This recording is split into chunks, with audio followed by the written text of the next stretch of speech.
আসসালামু আলাইকুম। আমাদের নতুন ভিডিওতে আপনাদের স্বাগতম।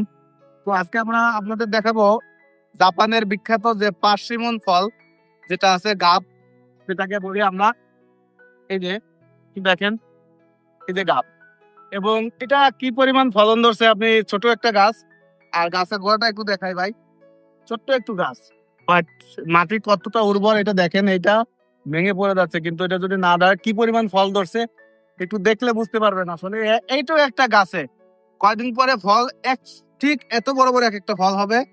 এটা পাকলে অনেক সুমিষ্টি হয় পার্সিমন ফলটা, কিন্তু যদি কষ অবস্থায় খাওয়া হয় তাহলে শরীরের জন্য কিছুটা ব্যতিক্রম হতে পারে, কারণ এটা অনেক কষ থাকে, তো যার কারণে শরীর কষা হয়ে যায়। এটা পাকলে খুব সুমিষ্ট এবং খেলেও অনেক ভালো লাগে, খেতে অনেক ভালো লাগে। আর জিনিস সেটা এর বাইরের রাস্তাটা দেখেন, এই যে রাস্তা, আর এই রাস্তার সাইডে আমাদের এই গাছটা। তো এখান থেকে শত শত মানুষ আসা যাওয়া করে, কিন্তু এই ফলের মতো ফল থাকে এখানে, কেউ ধরে না, কেউ ছেড়ে না, কেউ পারে না, তো এইভাবেই থাকে।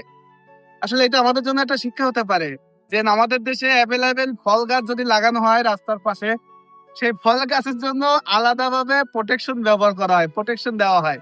কেন রে ভাই, আমরা এরকম কেন? আসলে আমাদের মাইন্ড চেঞ্জ করতে হবে। মাইন্ড চেঞ্জ তো আমরা চেঞ্জ, আমরা চেঞ্জ তো দেশ চেঞ্জ।